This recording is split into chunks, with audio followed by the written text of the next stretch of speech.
Oscar மற்றும் Cannes போன்ற சர்வதேச திரைப்பட திருவிழாக்கள்ல தங்கள் படங்கள் இடம்பெறத பெருமையா நினைக்கிறவங்க ஒரு பக்கம் அப்படின்னா, அந்த விழாவில் கலந்துக்க ஒரு வாய்ப்பு கிடைச்சா அதுவே பெரிய பாக்கியம்னு நினைக்கிறவங்களும் இருக்காங்க. அந்த வகையில கன்னட நடிகையான திசா மதன் அப்படிங்கிறவங்க இப்ப நடந்துகிட்டு இருக்க 75வது கேன்ஸ் திரைப்பட விழாவில் கலந்துக்கிற வாய்ப்பை பெற்று இருக்காங்க. அங்க ரெட் கார்பெட் வரவேற்புல இவங்க காஞ்சிபுரம் சேலையை கட்டிக்கிட்டு அதே சமயம் மாடனாவும் வலம் வந்து எல்லாரையுமே ஆச்சரியப்படுத்தினாங்க. இது பத்தின புகைப்படங்களை தன்னோட சோசியல் மீடியா பக்கத்திலையும் பகிர்ந்திருக்காங்க.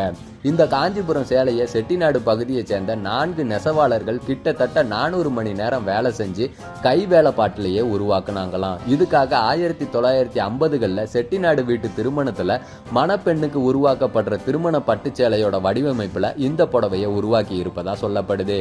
இதுல ஆச்சரியம் என்ன அப்படின்னா, இந்த திசா மதன் 2020ல ரிலீஸ் ஆன பிரெஞ்சு பிரியாணி அப்படிங்கிற ஒரே ஒரு படத்துல தான் நடிச்சிருக்காங்க. இதை தவிர வெப் சீரிஸ் ஒன்னுல நடிச்சிருக்காங்க. அவ்வளவுதாங்க. இவங்களுக்கு கேன்ஸ் திரைப்பட விழாவில் கலந்துக்க எப்படி வாய்ப்பு கிடைச்சது அப்படின்னு கன்னட திரையுலக சேர்ந்த பலரும் ஆச்சரியத்துல இருக்காங்க.